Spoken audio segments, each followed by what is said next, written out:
saja yang ditinggikan. Di dalam satu nama, nama Yesus. Haleluya. Yang percaya, mari kita katakan amin. Makasih. Ya, silahkan duduk saudara. Puji Tuhan. Tak terasa ya, 365 hari kita sudah lalui. Kalau Anda renungkan betapa cepat waktu berlalu. Terasa cepat bagi yang bahagia, betul ya? Tapi bagi yang menderita, bagi yang susah, bagi yang sakit, rasanya waktu terasa lama. Tapi satu hal yang pasti, apapun yang terjadi atas hidup kalian, terhadap Anda dan saya, satu hal yang pasti, Dia Bapa yang sangat baik. Amin, saudara. Kita mau beri tepuk tangan untuk Tuhan Yesus yang sangat baik. Luar biasa kebaikannya.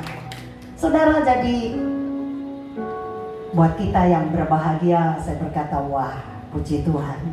Tetapi jangan berkecil hati bagi Anda yang mungkin tahun ini adalah merupakan tahun yang berat. Tahun yang penuh dengan air mata, penuh dengan tangisan. Karena hidup itu bagi saya nyata, real saudara. Kita bukan saudara hidup di awan-awan. Kenyataannya seringkali hidup itu pahit saudara. Dan walaupun Anda sudah dalam kasih karunia, Anda sudah dalam anugerah, Anda sudah jadi Kristen, tapi tidak dipungkiri betapa banyak air mata yang kita alirkan karena kesedihan dan penderitaan. Dan saya mau katakan jangan pernah merasa terintimidasi karena Anda ini suka nangis, merasa diri kita kok jadi cengeng, kok suka jadi lemah ya. Saya mau katakan menangis itu wajar. Di hari Natal di mana ada joy, sukacita, tapi tahukah Anda, Natal juga ada air mata yang dikeluarkan. Coba kita lihat saudara, ya di dalam Matius 2 ayat 16 sampai ke 18. Matius 2 ayat 16. Matius 2 ayat yang ke-16. Ya, Matius 2 ayat 16. Saya bacakan saudara. Ketika Herodes tahu bahwa ia telah diperdayakan oleh orang-orang Majus itu, ia sangat marah, lalu ia menyuruh membunuh semua anak di Bethlehem dan sekitarnya, yaitu anak-anak yang berumur 2 tahun ke bawah, sesuai dengan waktu yang dapat diketahui dari orang-orang Majus itu. Dengan demikian genaplah firman yang disampaikan oleh Nabi Yeremia. Terdengarlah suara di Rama, tangis dan ratap yang amat sedih. Rahel menangisi anak-anaknya, dan ia tidak mau dihibur sebab mereka tidak ada lagi. Saudara lihat, peristiwa Natal memang tidak selalu dan tidak selalu sukacita. Ada tangis dan ratap saudara. Bagaimana kita membaca saudara? Karena saudara Raja Herodes yang kejam membunuh anak-anak yang ada di Bethlehem. Sebagaimana orang tua pasti akan sedih kehilangan anak-anaknya, betul saudara? Tangisan adalah wajar. Bahkan Yesus sendiri pernah menangis saudara. Di mana kisahnya Anda pernah dengar Yesus menangis? Halo? Hah? Oh, Getsemani, bro. Ini dia pada waktu kisah Lazarus. Coba kita lihat saudara, ya di Yohanes pasal 11 ayat ke-35. Kalau Anda ingat ayat ini adalah ayat yang terpendek di dalam Alkitab. Siapa tahu nanti kuis keluar. Ya, Yohanes 11 ayat berapa saudara? Maka menangislah Yesus. Yesus adalah Tuhan, tapi pada waktu saudara dia datang ke bumi, dia adalah 100% manusia. Saya bersyukur Yesus menangis. Orang berkata, Yesus kok menangis? Kok Tuhanmu lemah? Kok Tuhanmu gak punya kuasa sehingga menangis? Saya berkata, saya justru bersyukur Tuhan saya menangis. Berarti dia mengetahui pada waktu saya menangis. Berarti dia bisa merasakan kesedihan Anda. Dia pun memahami pada waktu hati kita patah dan menderita. Maka menangislah Yesus. Sekali lagi, menangis bagi kita, hidup kita tidak selalu diwarnai dengan kegembiraan. Saya tidak mau saudara mengiming-iming kekristenan dengan selalu joy dan sukacita. Kadangkala memang kenyataannya ada tangisan. Mungkin disebabkan oleh orang-orang yang terkasih meninggal. Betul ya Bro Ferdi ya? Pada waktu mamanya meninggal, saya ingat banget dia menangis di bahu saya, saudara. Dia seperti anak saya tepokin. Saya bisa merasakan kehilangan itu karena saya pernah kehilangan. Saudara, mungkin Anda juga di tahun ini banyak mengeluarkan air mata karena menahan sakit di tubuh Anda. Berapa banyak air mata yang juga saya alirkan pada waktu syaraf-syaraf saya neuropati, ya, ujung-ujung jari syaraf saudara di kaki, di telapak tangan, di telapak kaki waktu menggigit seperti anjing yang menggigit katu, saudara, cengkramannya nggak lepas, saudara, itu nyerinya. Saya nggak bisa cerita kalau Anda nggak pernah mengalami. Saya nggak bisa, saudara, berkata saya senang ketawa, tapi saya neteskan air mata karena betapa sakitnya. Saya disentuh dengan, nggak usah disentuh Bapak ya, Bapak pernah pegang saya cerit-cerit. Sampai dia pikir saya tuh pura-pura, dia katain saya lebay. Tapi saudara, tahukah Anda pada waktu saya kesentuh kain saja saya bisa menjerit sakit, saudara. Saya menangis karena saya juga manusia. Dan pada waktu saya menangis, saya tahu Tuhan saya yang merasakannya. Maka saya berkata, Tuhan, Engkau juga pasti tahu tangisan saya. Itulah yang menimbulkan, saudara, saya perasaan ada hope, ada harapan. Kalau saya punya Tuhan, bukan Tuhan yang berkuasa, yang maha kuasa, yang tidak merasakan penderitaan manusia, bukan. Tetapi justru dia merasakan penderitaan kita. Seperti senasib, seperti saudara, satu nasib ya, satu teman, itu yang saya rasakan terhadap perasaan saya kepada Yesus. Dan saudara, tadi dikatakan ayat tadi seperti Nabi Yeremia menubuatkan. Nah saudara, ya, Nabi Yeremia terkenal sebagai nabi peratap karena kerjanya cuma nangis dan nangis dan nangis. Kalau Anda membaca bukunya yang ditulis oleh Nabi Yeremia, yaitu kitab ratapan, sepanjang banyak Anda baca pasal demi pasal, saudara, Yeremia itu, saudara, menangis, saudara, meratap. Dia menangis, dia mengeluh, dia meratap, sehingga dikenal sebagai nabi peratap. Mengapa seperti itu sih, saudara? Coba kita lihat, saudara. Ternyata, coba lihat, saudara, ya. Nabi ini, ratapan 3 ayat 20, ratapan 3 ayat 20, jiwaku selalu teringat akan hal itu dan tertekan dalam diriku. Ternyata Yeremia ini sebagai nabi yang suka menangis dan meratap karena dia selalu mengingat itu. Mengingat akan hal itu. Dia mengingat dan dia mengingat, maka jadi tertekan, saudara. Buat Anda, sedih itu normal, tapi janganlah selalu mengingat dan teringat akan kesedihanmu, akan masalahmu, sehingga engkau menjadi tertekan. Mengapa Yeremia, saudara, menangis dan meratap? Yeremia ini adalah nabi yang sangat cinta kota, bangsa. Menurut saya dia nih pahlawan banget, saudara. Dia sangat cintakan bangsanya Israel, yang pada waktu itu bangsa Israel terbuang, saudara, dibuang, saudara, ditawan, dijadikan budak, saudara, di negara lain. Sebagai, saudara, negarawan, tentunya Yeremia menjadi sedih karena bangsanya menjadi bangsa budak. Dia juga sedih, kenapa? Karena kotanya Yerusalem runtuh, saudara, habis, hancur, tidak lagi, saudara, tersisa. Tentunya dia menjadi sedih. Dan saudara, yang lebih lagi, pada waktu itu didapati bait Tuhan, bait suci, itu juga runtuh. 3 hal ini membuat nabi ini meratap dan menangis, saudara. Dia bukan lebay, dia bukan karena putus cinta, saudara, atau diputusin, saudara, sehingga jadi melo, bukan.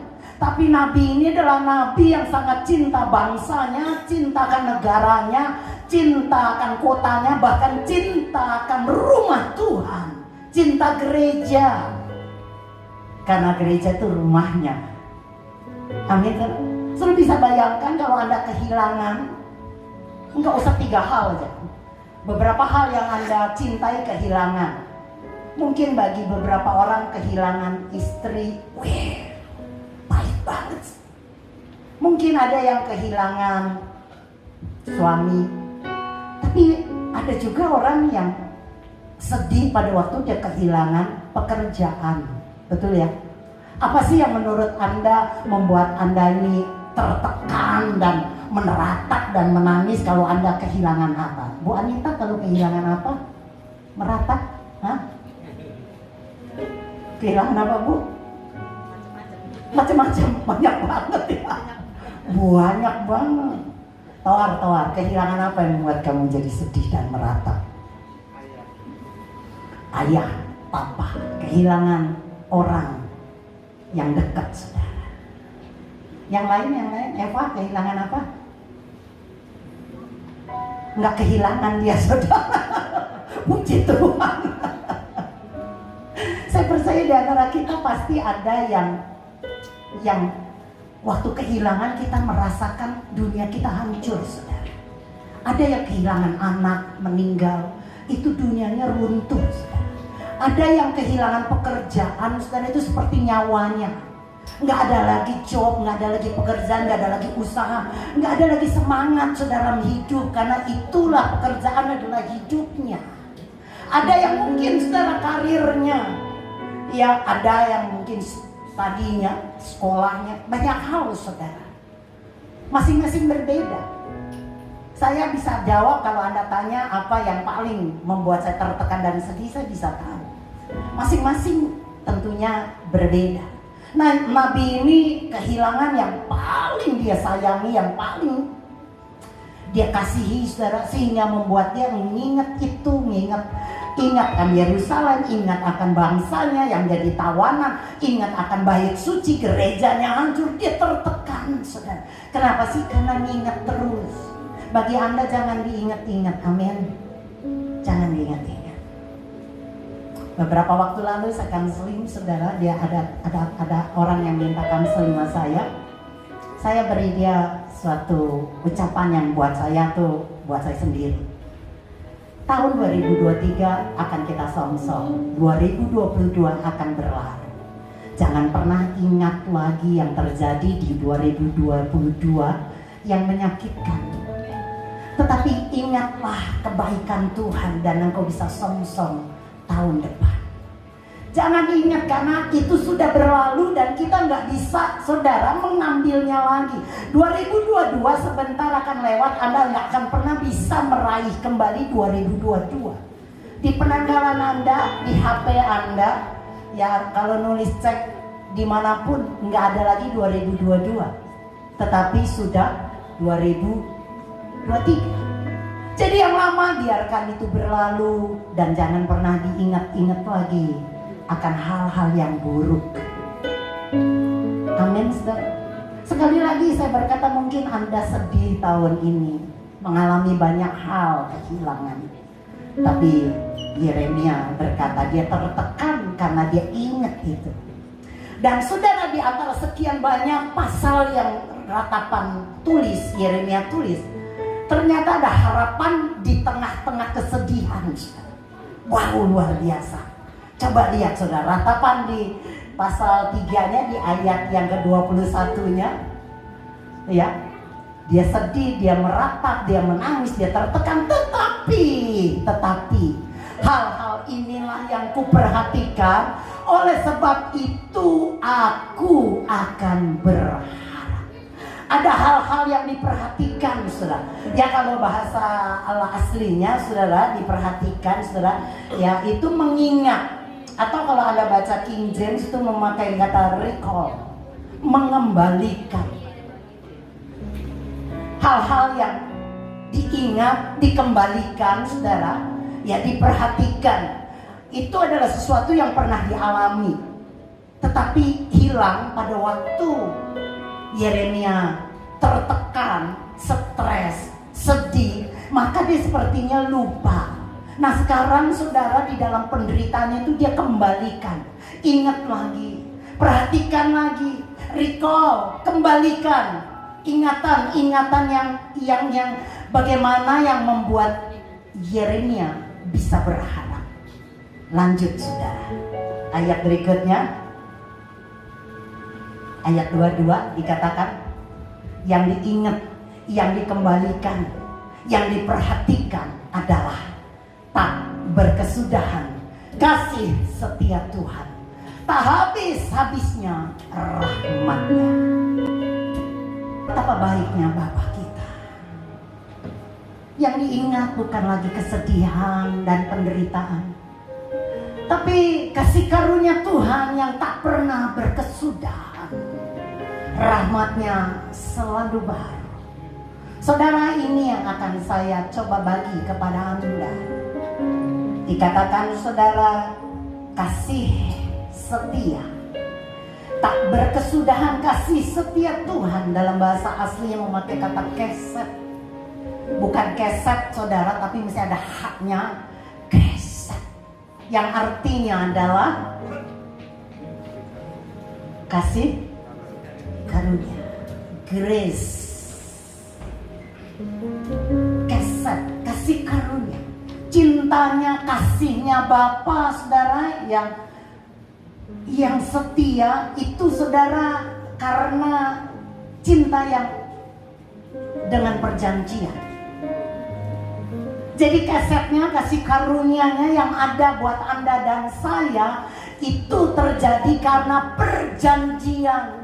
Perjanjian yang apa saudara yang Anda pegang sehingga kita bisa berharap di tahun depan, walaupun hari ini Anda masih menangis dan meneteskan air mata, ada keset bagi Anda, yaitu janjinya. Begitu banyak, tapi satu hal saja. Hosea 2 ayat 18. Ini janji Tuhan, keset, janji cinta kasihnya karena janji. Dia berkata, aku akan menjadikan engkau istriku untuk selama-lamanya, dan aku akan menjadikan engkau istriku dalam keadilan dan kebenaran, dalam kasih setia dan kasih sayang, di dalam kesetnya Bapa. Tak berkesudahan saudara, kesetnya. Kasih yang terjadi karena perjanjian. Engkau, saya akan dijadikan istrinya untuk selama-lamanya. Amin saudara. Mungkin hubungan suami istri di dunia ini kita gak bisa berharap banyak. Mungkin saudara ada perceraian, ada perselisihan, ada pertengkaran, tetapi janji Tuhan saudara dikatakan, aku akan menjadikan engkau istriku dalam keadilan dan kebenaran, di dalam kasih setia dan kasih sayang. Amin saudara. Anda di dalam kasih karunia keset perjanjian bahwa Anda semua dan saya adalah istrinya, yang akan disayang, yang akan saudara disayang, yang akan dikasihi dengan dalam keadilan dan kebenaran untuk selama-lamanya. Oh, kalau saya mau jabarkan istri, ada begitu banyak kebaikan Tuhan. Seorang istri merasa aman bila sang suami mengasihi dan mencintai dia, setuju? Kalau kita punya suami yang mengasihi dan mencintai kita, keperluan kita pasti beres. Apa yang Anda butuhkan pasti dipenuhi oleh suamimu yang mengasihimu. Amin. Saudara, itulah Tuhan. Kalau Anda bayangkan suami kita seperti itu, apalagi yang kau perlu pikirkan. Di dalam tangisan dia dekat kita dan dia peluk kita. Dia berkata, sayang jangan menangis. Waktu kita derai karena air mata, dia ambil saudara tisu dan dia tepuk pipi kita sambil berkata, jangan menangis sayang. Waktu kita sakit, dia berkata dan dia pegang tangan kita. Dia berkata, kalau boleh dan bisa, sakitnya bagi ke saya, sehingga sama-sama kita alami. Kalau Anda punya suami yang begitu mengasihi dan mencintaimu, saya mau katakan saudara, enggak ada lagi yang kita butuhkan di dunia ini. Itulah Bapamu, Yesus Kristus. Kekesan kasih karunia-Nya meliputi begitu banyak saudara, yang membuat kita terpukau dan terjerat, memikat hati kita. Tapi saudara, kembali ke ratapan. Enggak hanya itu saudara, bukan hanya kesetnya saudara, tapi lihat ya, Ratapan 3 ayat 22, tak berkesudahan kasih setianya. Lalu ada kata tak habisnya rahmatnya. Kata rahmat saudara dalam bahasa aslinya memakai kata rahem. Itu rahim. Saya ingat catatan saya khotbah beberapa tahun lalu, saya pernah bahas rahim ini, rahem ini lebih detail saudara. Dan hari ini enggak ke situ, saya cuma mau mengingatkan Anda. Rahim, rahmat, rehem, tempat di mana kehidupan itu ada. Seorang ibu, seorang wanita punya rahim saudara, di mana pada waktu dia saudara hamil, pada waktu dia menikah dan kemudian dia hamil, dia pakai rahimnya untuk menghidupi bayinya. Bayi itu aman, dapat makanan dari sang ibu, di mana anak itu dikandung di dalam rahim. Jadi rahim bercerita tentang kasihnya yang memelihara, kasihnya yang melindungi. Karena tahukah Anda, seorang bayi perlu rahim, karena dia tidak bisa hidup di luar rahim. Dia harus ada berhubungan dengan rahim sang mama, di mana tali pusatnya, tali ari-arinya itulah yang mengalirkan makanan, yang mengalirkan nutrisi, yang mengalirkan segala kehidupan dari sang ibu kepada sang anak. Anda ada di dalam rahimnya Bapamu. Dialirkan kehidupannya kepadamu. Engkau tak bisa hidup di luar rahim Bapa. Engkau bertumbuh, engkau saudara anak dari yang tak terbentuk, saudara dari sel telur, saudara berkembang, kemudian dia mulai saudara yang memperlengkapi bagaimana matanya, hidungnya, tangannya, jari-jarinya, semua bahkan organ-organ tubuh yang ada di dalam kita, saudara yang Anda tidak bisa lihat, itu dibentuk Tuhan di dalam rahim. Di dalam rahim. Apa yang Anda nggak tahu? Nggak tahu Bu, nggak kelihatan karena rahim itu di dalam. Anda nggak bisa lihat pertumbuhan bayi dalam rahimmu, ya, kecuali dalam pertumbuhan sekarang dalam teknologi Anda bisa USG. Oh anaknya segini, udah segini, tapi kan nggak bisa melihat secara detail. Tetapi saudara tahukah Anda, di rahim itu engkau terbentuk 2 mata, tidak 3 mata. Engkau punya 2 telinga, saudara, bukan 1. Engkau punya mulut 1, hidung 1, bukan terbalik, saudara, bukan 2 hidung 2 mulut, bukan. Betapa dia ciptakan kita dengan begitu indahnya. Bayangkan saudara, Anda punya mata 3, hidung 2, atau mulut 3. Seperti apa kita saudara? Mengerikan. Seperti monster. Tapi Tuhan ciptakan kita begitu indah. Anda tak melihat, tapi Tuhan menciptakan Anda. Masa depanmu yang engkau sekarang gak bisa lihat, sudah di-create, sudah diciptakan Tuhan sempurna. Amin. Buat apa takut 2023? Saya tahu dia pencipta yang sempurna. Walaupun saya tidak melihat bagaimana kejadiannya saya dalam rahim mama saya, Saya percaya dan saya sekarang hidup saudara dengan kecantikan yang dari Bapa. Saya normal, 2 mata, saudara punya jari-jari 10 dan sebagainya. Semuanya tidak pernah saya bayangkan, gak pernah saya pikirkan, gak pernah saya khawatirkan. Tapi Tuhan beri, bahkan Dia memberikan ginjal, hati, jantung yang gak kelihatan tapi berfungsi sangat penting, saudara. Begitulah Anda di dalam rahimnya. Kolaps ekonomi, saya berkata nggak usah dipikirin dan direnungkan, apalagi sudah dibicarakan.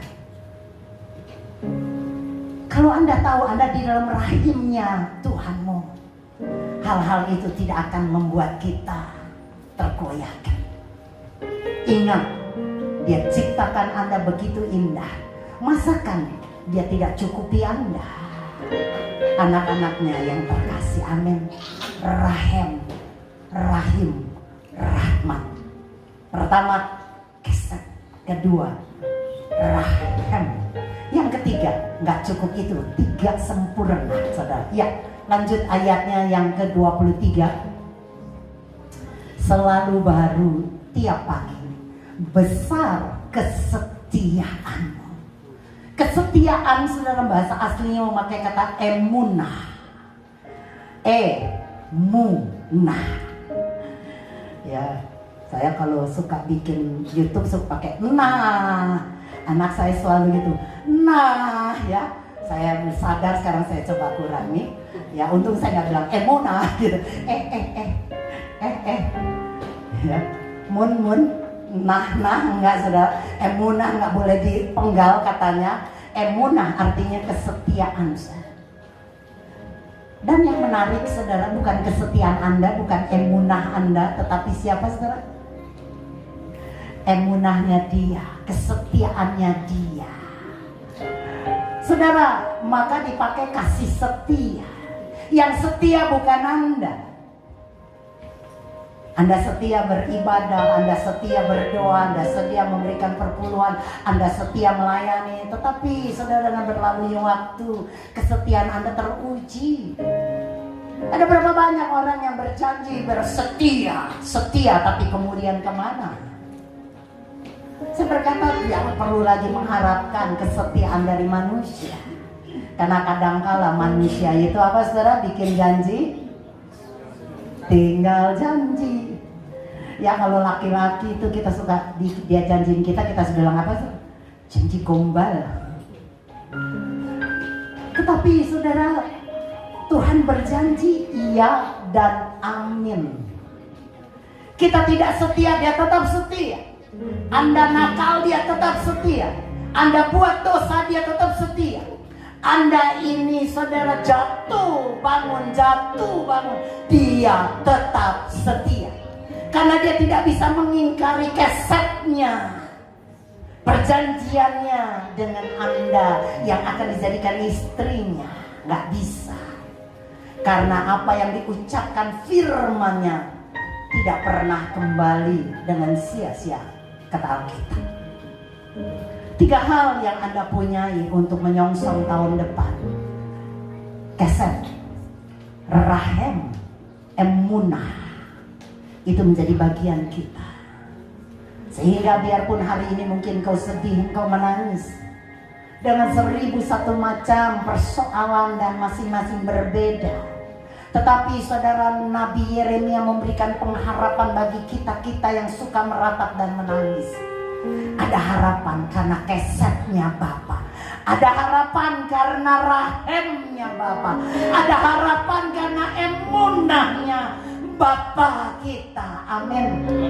Jadi jangan pernah takut. Yang terjadi pasti lebih baik dari tahun ini. Amin, saudara. Gereja Bangun beda, unik dan antik.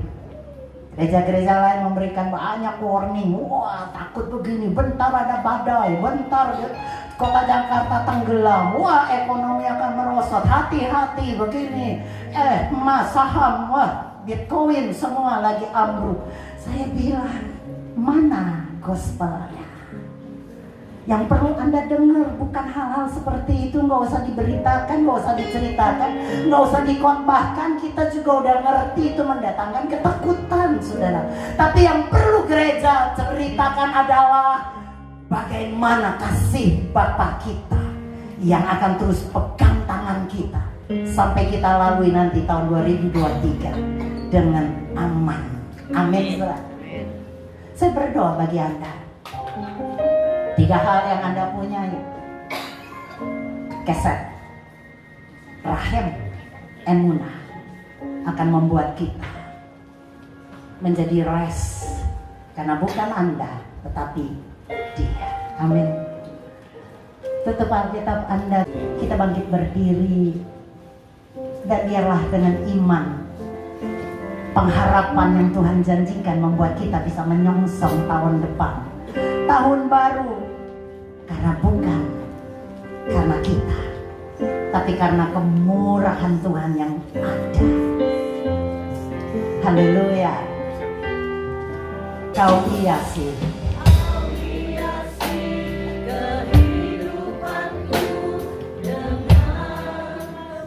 murahan-Mu. Kau rancangkan masa depanku penuh dengan harapan. Amin, amin. Aku ada saat ini, semuanya karena kasih-Mu. Aku hidup hari ini, semua berkat kemurahan. Diam.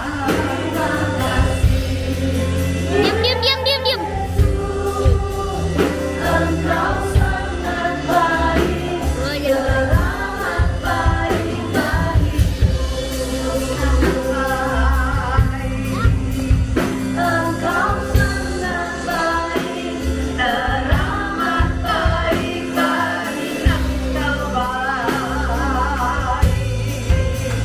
Engkau sangat baik, teramat baik bagiku. Bapak, terima kasih. Engkau sangat luar biasa. Kami akan memasuki tahun 2023 dengan keset, rahim, dan emunah, sehingga membuat kami menjadi aman, terpelihara oleh Kristus. Sebentar kami akan menikmati hidangan makan malam. Biarlah Kau kuduskan, dan kami percaya menjadi kekuatan buat tubuh fisik kami.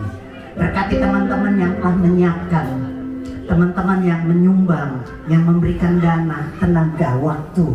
Engkau sendiri yang memberkati mereka. Terima kasih ya Bapakku, berkati keluarga gereja Kerajaba di dalam nama Bapa, Anak, dan Roh Kudus. Haleluya. We wish you a Merry Christmas. Ya, Anda boleh kasih salam keluarga.